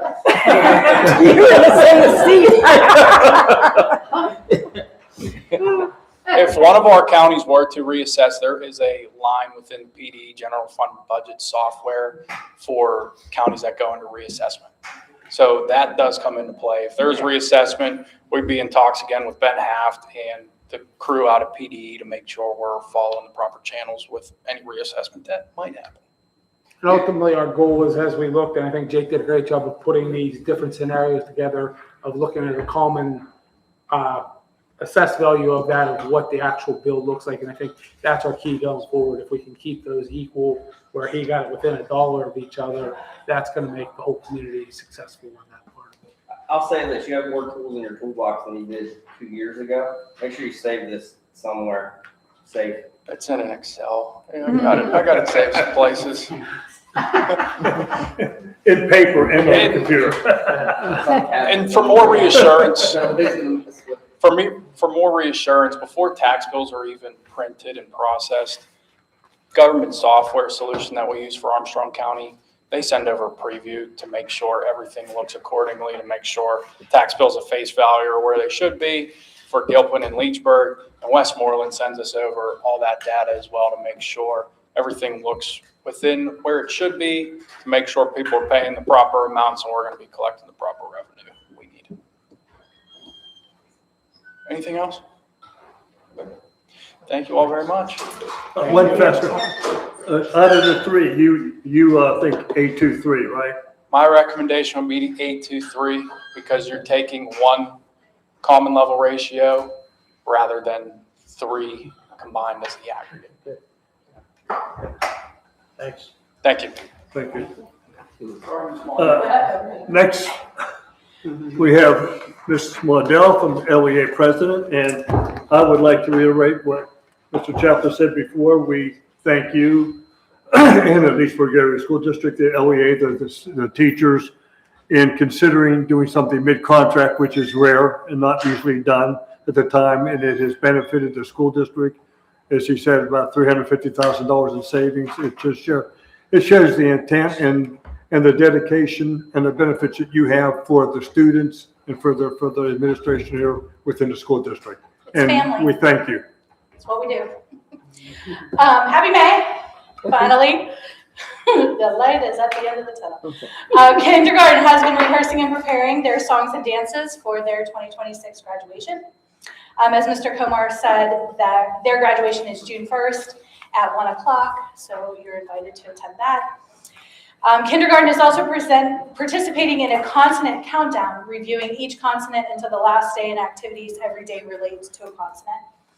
They also visited Mrs. Crooks's classroom for a sensory science experiment where they explored the different life cycles and got to pet baby chicks and bunnies. First grade students participated in the Healthy for Me 4-H literacy program through Penn State Extension. The character-based lessons focused on building self-confidence, fostering healthy relationships, and promoting overall wellness. Their favorites included Wiggles, Stomps and Squeezes, Couch Potato, personal favorite, and Be Where Your Feet Are. Second grade has started learning about life cycles of plants and animals. Not only have they planted seeds, but they're also incubating quail eggs. Those should be hatching within the next week, and to say the kids are fully invested would be an understatement. Pictures will be coming soon. As part of art class, the fourth graders finished up creating a video game unit design, or a unit on video game design that worked in conjunction with Mr. McKee's class, which they covered some content in WIN. And their displays are currently in the hallway across from room 303. Sixth graders in art created realistic cake sculptures. The students took a vote and the winner was rewarded with a cake of their choice. Ms. Ferretti, Mrs. Vigna, and a group of a dozen students placed over 1,500 flags at 11 local cemeteries over a 2-day period as we prepare for Memorial Day. Special education students who earned participation in a reward field trip went to Camp Gayasuda, participating in team building exercises as well as outdoor activities, including a ropes course, climbing wall, and zip line experience. The Interact Club will be participating in a cleanup day at the Leechburg Area Pool and Park to help get ready for the 2026 summer season. The Cupcakes for a Cause fundraisers were a success. The Internet Club combined their profits with National Honor Society to donate over $650 to both Tiny Cause and Champion Crusaders Animal Rescues. And I'd just like to say I once again won Change Wars. So, ha to everyone else. We are kicked off graduation mode for the seniors. The Honors English 12 students are completing their research project presentations. Topics this year include Bear ACL reconstruction surgery, a surgery to treat Alzheimer's disease, AlphaFold, and hypersonic missiles. Next week starts senior exit interviews, and then the seniors will have some fun during our senior week activities, which include our traditional picnic and trip to Dave & Buster's. And just a friendly reminder that graduation is Wednesday, June 3rd, starting at 7 p.m. I sent each of you an email this evening inviting you and asking for you to RSVP so we make sure we have enough chairs prepared, and we hope to see you there. Any questions for me? Thank you. Thank you. Thank you. Okay, next on the personnel, we will be voting on a non-athletic supplementals for the MSA sets detention monitor. Now, am I able to mention the name now, or do I wait till we? At the next one. At the next one, Yeah, We okay. can go through discussions now if anybody has any questions on the position. Okay. Any questions on non-athletic supplementals?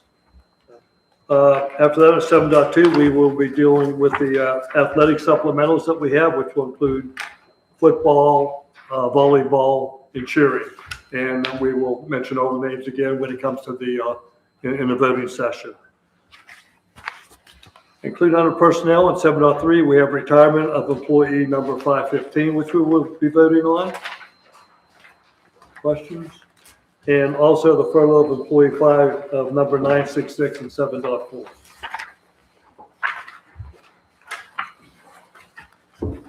Under budget and finance, we will be reviewing the financial reports for Mr. Chaplin, which will be all the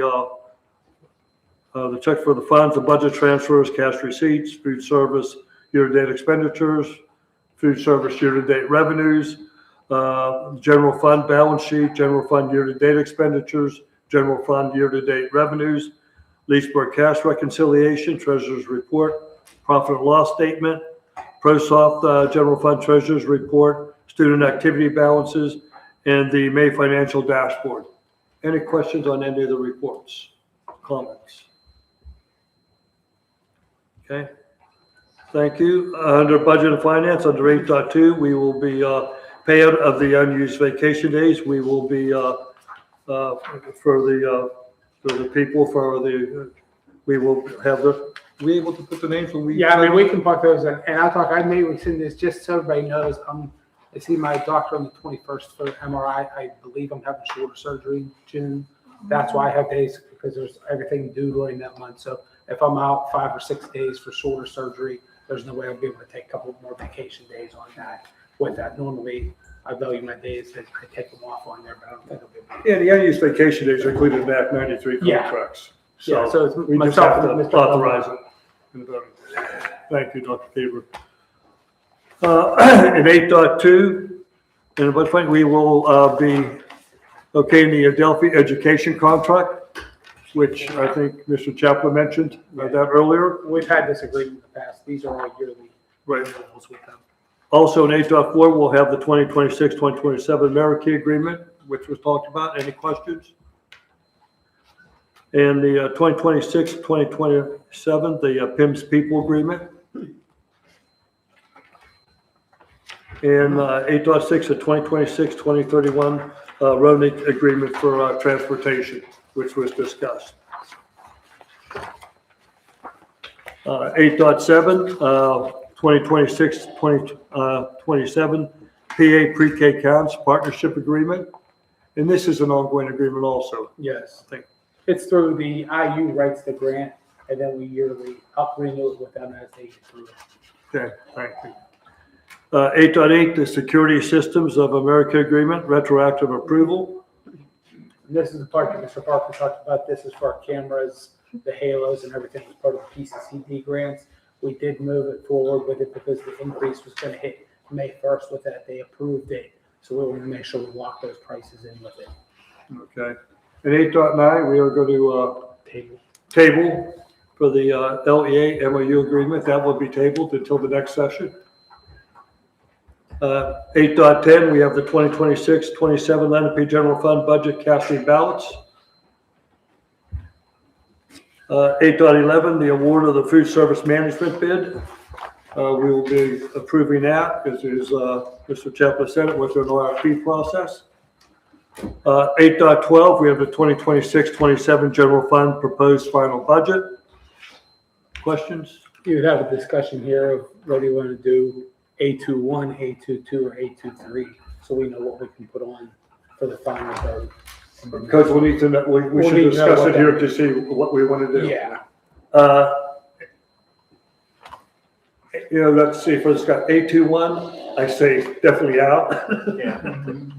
A22 and A23, Mr. Chaplin said that the A23, where we're only doing with the common level ratios from Armstrong County, instead of having both of them, I think is good. Discussion on that? I go with 823 as well. I agree that that is sensible and better in the long run. And I think moving forward, as we do that, we do this part to present them just to show that, hey, they're still equal in that, so it doesn't jump one or the other. But that way we don't have to go through that process of each of the tax base for the whole district on that. And as we said, it could always, even if we have to switch to 822, we could do that if there was a jump or a change in evaluation. So Yeah, we can always go back to 81 if we have to, depending on I think we're good this way. No, I don't think. Okay, so we will put on, and then a voting meeting, it would be 823. Yep. Okay, next is the agreement for the 2026-2027 New Story Schools Agreement. And what's that for again? That's a placement school that's on there, so they're out of Indiana. Oh, And okay. we had a student there, and right now, and I'm not sure Mr. Comer's over there. I don't think we have any more there right now. We had one there that came back on that, but it just gives us that agreement. If we need to place a kid there, the agreement's in place. Okay, thank you. And 8.14, 2025 to 2027 ESS addendum. And This that is for the custodians. for the custodians that we're able to bring them in if needed. Any questions on any of those? Field trip request, which we'll be voting on. We will have 9.1 is 12th grade to Energy Innovation Center for 2026 STEM Summit in Pittsburgh, April 10th, retroactive approval. And I apologize for that. That was sent to me like a day and a half before that. So we were able to send it. Mr. Durancheck took the kids down, and there were 4 or 5 students that he took down on a Friday for that. But it was given late, but I didn't want the students to miss out on that opportunity. 9.2, we will have the Spanish 4 and 5 classes to Pittsburgh in May of 2026. We don't have a date yet for that. I think it's on here. Let me look. Where are they going at in Pittsburgh? I think. I looked at it. Let me pull it out. I think don't they go on the gateway, don't they go on the boat? Oh, they and then usually go to Spanish Gateway Clipper, restaurant or that's right. something? The trip is Monday. That's what our email says, but I don't know. Let me find the right paper. There's only 5 of them. Oh, it's the Spanish 4 and 5. Yeah. Spanish 4 and 5. Yeah, wow.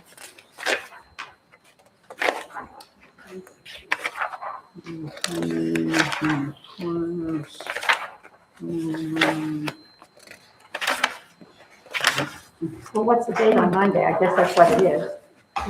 It's going to be It's May 20. Hmm? Yeah, it's not retroactive, it has to be after today's date. Right, that's what I mean. Yeah, Monday's the 18th. I don't know what.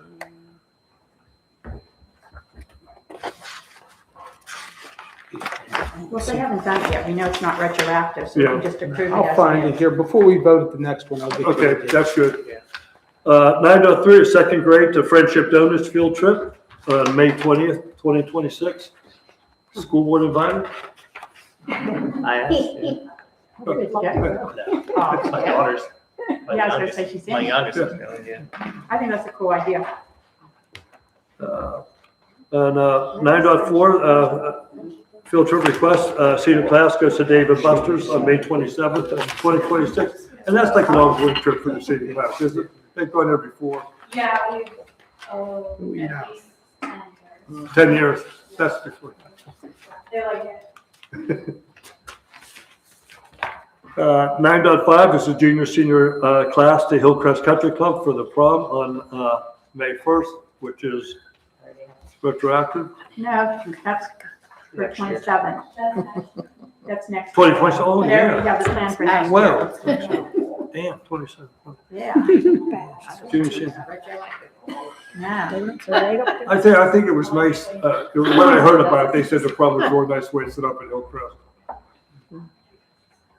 Use of facilities request, 10.1, fourth and fifth grade auditorium for the music concert, which is this evening, which It's over. Mr. Kumar went to, so it's same day approval, not retroactive. Yeah, yeah.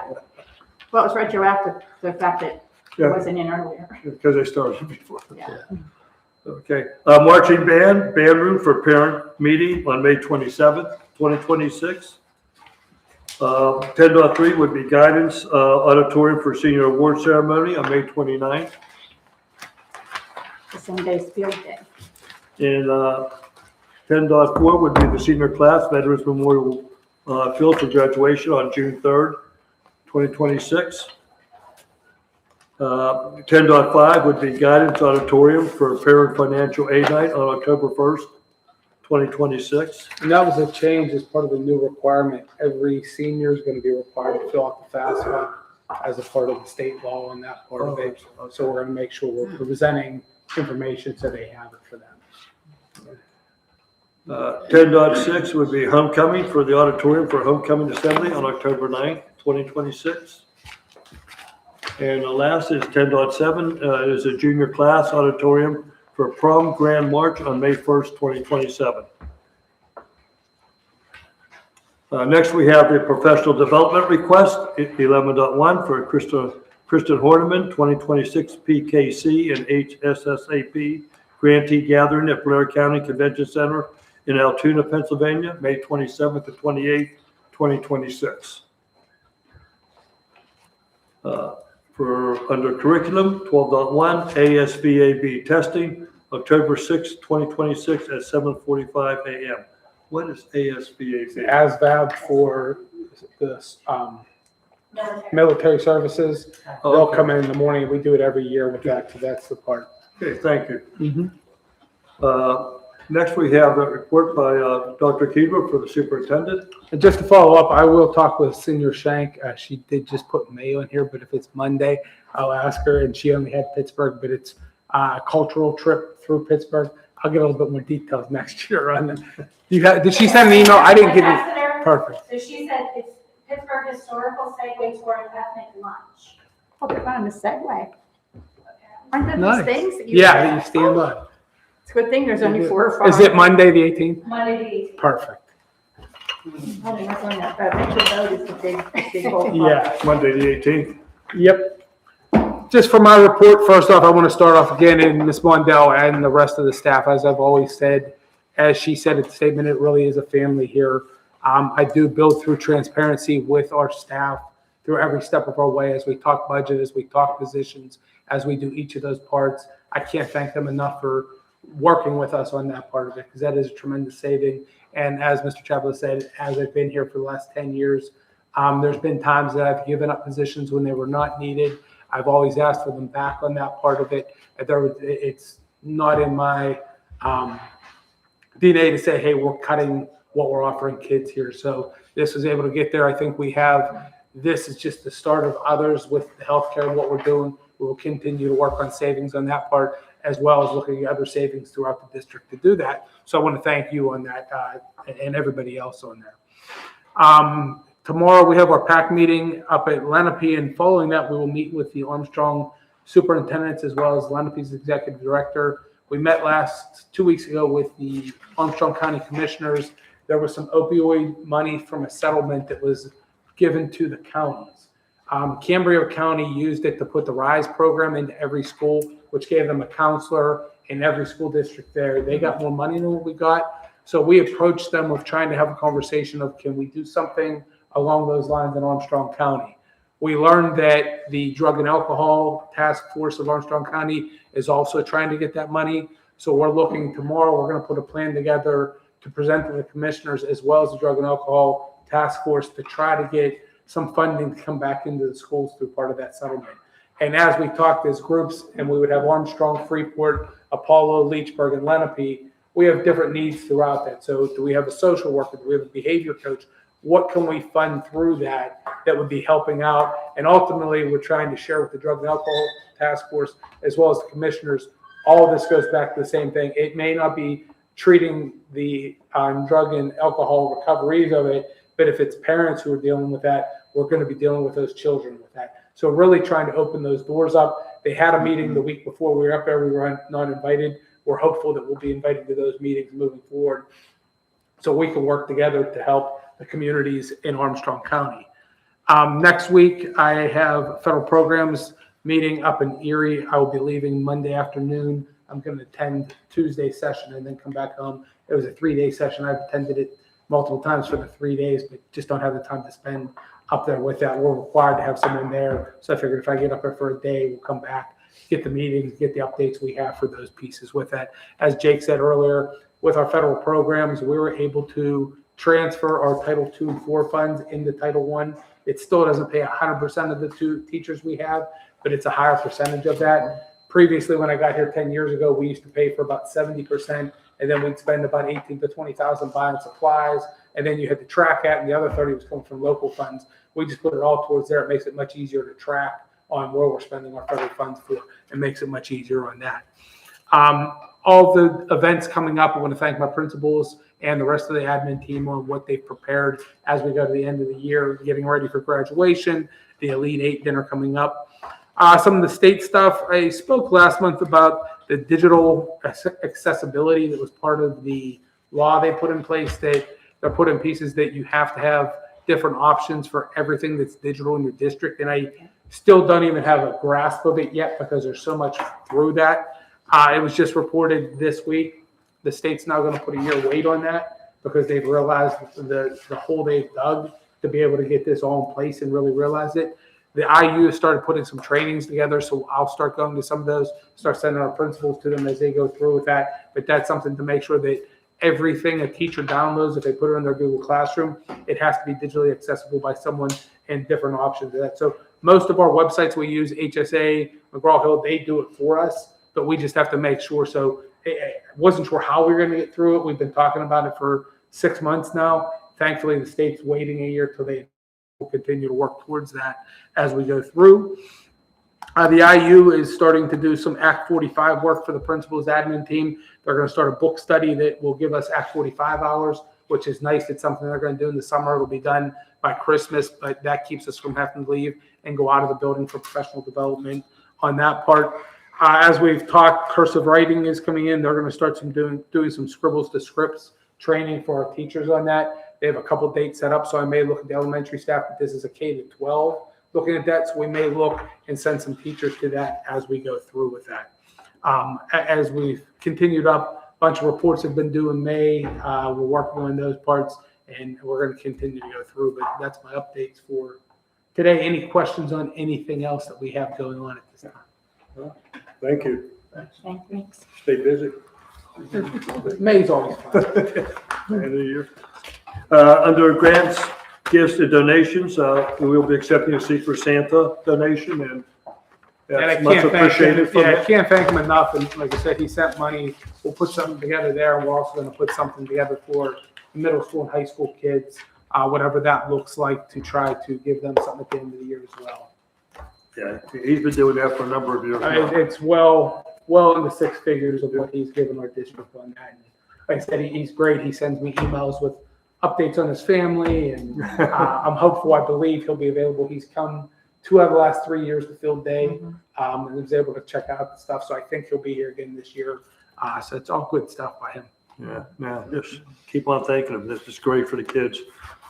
Under student activities, We have the 2026-27 Borough Ice Hockey Co-op that we'll be voting on. Yeah, so this will give our students the ability to play ice hockey with the Borough Club program on that.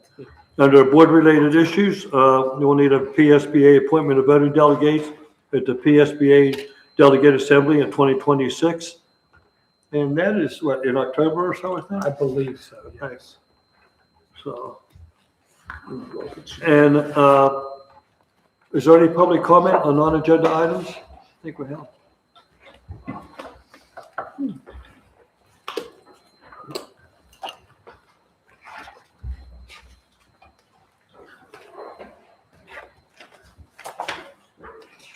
Okay. Under public comments, again, it's a limit, as you come up and speak, you give your name and your address. November 7th. November 7th. Is that PSBA, or PSBA meeting? And it's limited to 5 minutes also for what you're discussing. Again, no personnel issues could be discussed under the non-agenda items for public comment. So we have Christina, I'm sorry, from West Leesburg. Yes. Actually, with your permission, it is about something on the agenda because I wasn't here. It's more of a clarification, if that's okay. Okay. Mr. Chapla, on your presentation, I just was curious, there was like two different market values for each. Was that just for each municipality? Was that just to give like an overview of what it could be? Yeah, I was trying to show more of a relative on 19,000 and a higher under 400, Okay. just so people that may fall in the middle could see where they fall between the higher and the lower. Okay, thank you. That's what I thought, just wanted to ask. And then I don't think this would change anything at all, but with the 822, the aggregate of all municipalities of the school district within the county, was that to be looked at as like the 3 counties aggregate or aggregate of like the 2 municipalities in Armstrong versus? Discussions I had speaking with our council when we were reviewing the 822 method, it was under the interpretation of the aggregate within the school district as a whole, so all 3 municipalities. All 3 municipalities, okay. They each had one for Gilpin, Leechburg, and West Leechburg. Yeah, right, they all have their own, so then. Yeah, it was Okay. taken aggregate of those 3. Okay, all right. I just was reading that differently, so I just wanted to make sure I was on the same page as everyone. And yeah, Christina, I'm from West Leechburg, if that wasn't clear. And I just wanted to say thank you to the board, to the previous board, to Mr. Chapla for your diligence in looking through all of the options. I also hope that it turns out favorably for everybody and the school district. So yeah, however it goes, just thank you very much, everyone. That's all. Okay. One other, I didn't put my list of it from a non-agenda item. I wanted to thank the snacks at the Crossroads Presbyterian Church Deacons had given to our 3rd to 8th graders for the PSSA test. They had a power pack that was given to every student. It said, use this pencil to write your best, show off your skills on a PSSA test. Let this glow stick remind you to shine. Your hard work and knowledge will do just fine. Enjoy these animal cookies for a sweet start. You're one great student who is super smart. Since you're no dum-dum, here's one for fun. Relax, do your best, and get it done. So they have a pencil now. And the people involved in that, that packed all of these, which I saw them pack, and I'm like, God, I thought it was unreal. But it was Sarah Cuffia, Claire Hess, Lindsay Croce, Mike Croce, Denny Cuffia, Ann Romano, and Patty Brady. So this is what they had given out, and I thought it was a nice idea for the students before they started the test. Kids appreciated them. Yeah. There was no chocolate in there. I guess you can't give it out. I would have been happier with a piece of chocolate, but, from that. And I have a short announcement. Okay. A Leechburg Town Hall meeting hosted by the Mayor Doreen Smil is scheduled on Wednesday, May 20th at the Marconi Club Mirror Room at 6 o'clock. The meeting will focus on highlighting local public resources, including nonprofits, church programs, and a new community calendar. Thank you. Anything else? Anyone? Okay. Do I have a motion to adjourn the meeting this evening at 8:26? Motion. Second. So moved, meeting is adjourned. Admin, you guys can get out of here. too. I did this with him. Yeah, we're supposed to-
The Leesburg Area School District Regular Board Meeting on Wednesday, May 13th, 2026 at 8:32.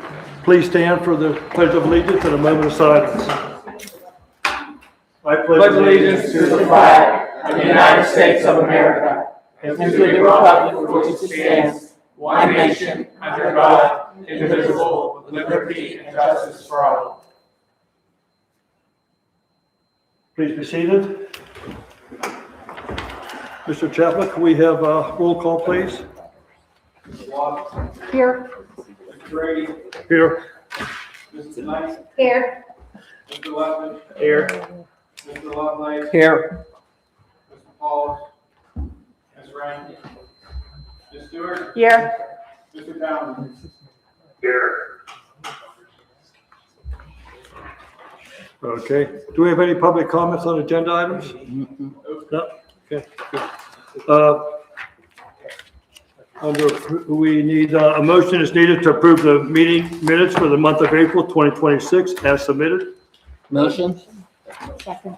Comments? All those in favor? Aye. Against? Motion passes. Thank you.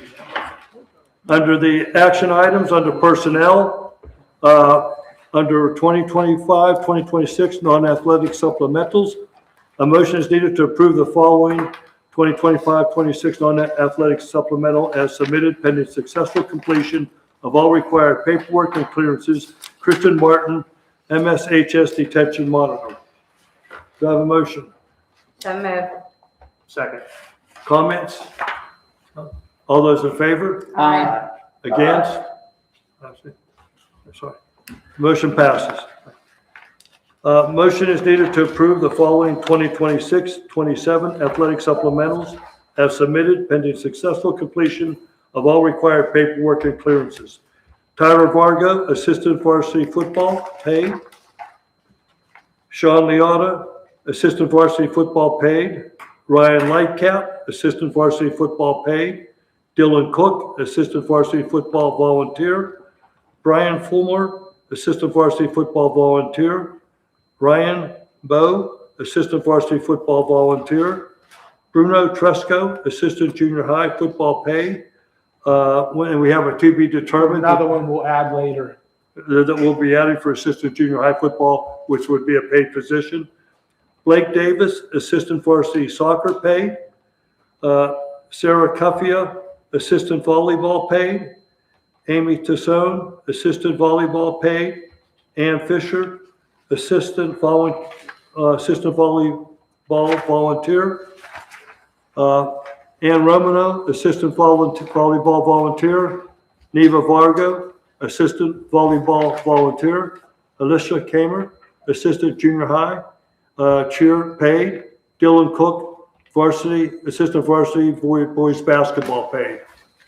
Do I have a motion? Motion. Second. Comments?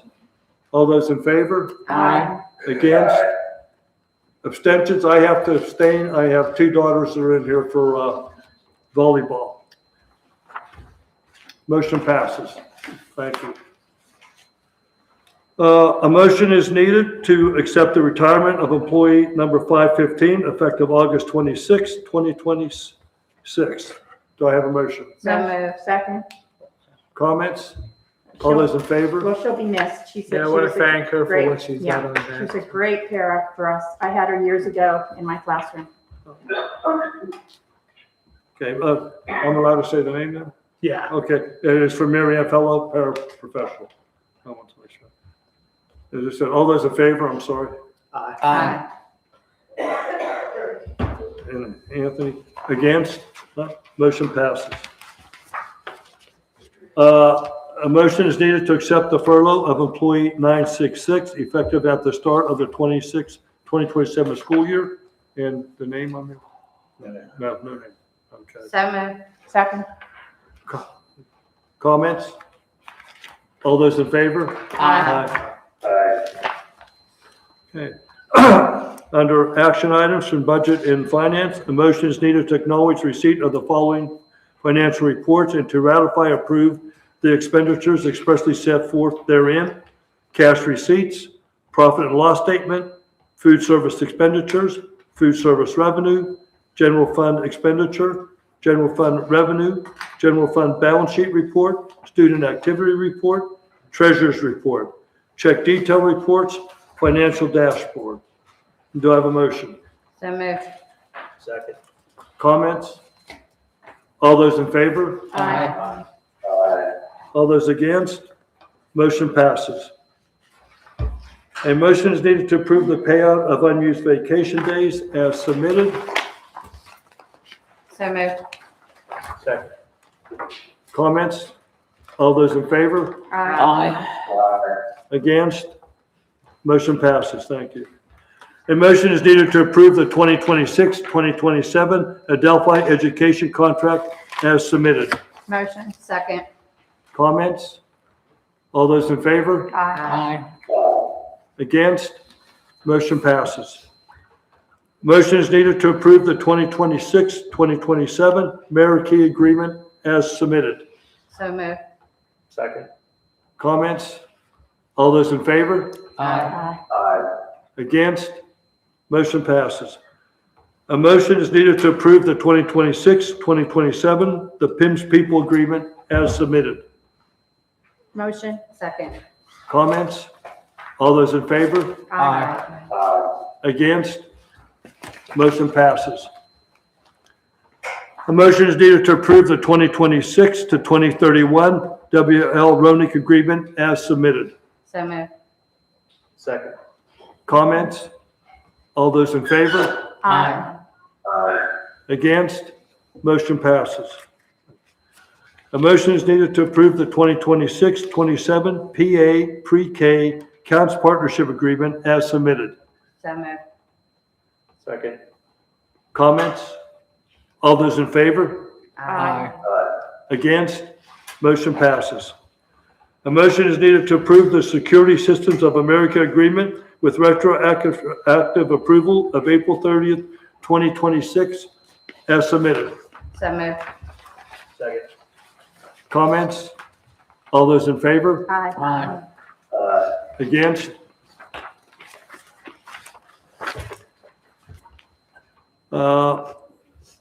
A motion is needed to table the LEA MOU as submitted. Motion. Second. Co- We just have to say, Leah moved. Comments? We have a private joke going on here. Exec session. Yeah, that's, I know you're not supposed to break executive session, but that was just, no one has to know anything, We'll move right along. just to show why we laughed. I mean, we are professional, but that was too far going. All those in favor? Aye. Against? Motion passes. Motion is needed to approve the board secretary to cast a ballot for the approval of the 2026-27 Lenape General Fund budget. Motion. Second. Comments? We have the ballots in front of us. All those in favor? Aye. Against? Motion passes. We'll turn these in at the end Yeah. for the meeting. Yeah, actually, that's some, yeah. A motion is needed to approve the award of the food service management bid for the 2026-27 school year to the nutrition group as submitted. Motion. Second. Comments? Welcome aboard. Thank you. All those in favor? Aye. Against? Motion passes. A motion is needed to approve the 2026-27 general fund proposed final budget. You could just state using. Okay, yeah, I'm sorry. Motion to approve the 2026-27 general fund proposed final budget using A22 as submitted. A23, I'm sorry, I have A2 and a -3 right next to it. Using A23. Motion. Second, we have, Second. I'm sorry. Okay, thanks, Mike. Comments? Mr. Chapa, thank you for all your work. All those in favor? Aye. Again? Oh, sorry, against. Motion passes. Thank you. A motion is needed to approve the 2026-2027 New Story Schools Agreement as submitted. So moved. Second. Comments? All those in favor? Aye. Against? Motion passes. Motion is needed to approve the 2025 to 2027 ESS addendum as submitted. Motion? Second. Comments? It'll be nice to have a pool of substitutes to come in for maintenance to help those hardworking people out. Yes. True. Oh, he's gone. He's not. In spirit. All those in favor? Aye. Against? Motion passes. A motion is needed to combine and approve the field trip requests 6.1 through 6.5 as submitted. So moved. Second. Comments? And we had the date for the one field trip. May 18th, yes. May 18th. And, all those in favor? Aye. Against? Motion passes. Motion is needed to combine and approve the submitted facility use requests 7.1 through 7.7 as submitted. So moved. Second. Comments? All those in favor? Aye. Against? Motion passes. Motion is needed to approve the professional development request 8.1 as submitted. So moved. Second. Comments? All those in favor? Aye. Against? Motion passes. A motion is needed to approve the ASVAB testing on October 6, 2026 at 7:45 a.m. as submitted. So moved. Second. Comments? All those in favor? Aye. Against? Motion passes. A motion is needed to accept the Secret Santa donation in the amount of $10,000. So moved. Second. Comments? Thank you, Secret Santa. Every year so far, so thank, all Students the, appreciate. very much so. All those in favor? Aye. Against? Motion passes. A motion is needed to accept the 2026-27 Borough Ice Hockey Co-op as submitted. Motion. Second. Comments? All those in favor? Aye. Against? Motion passes. A motion is needed to appoint the following school board members as PSBA voting delegates for the PSBA Delegate Assembly in 2026. We do not have names for that yet. That's not the same as the convention, the one that I always go to, because this is in November. The thing I always go to is in October. There's voting then as well.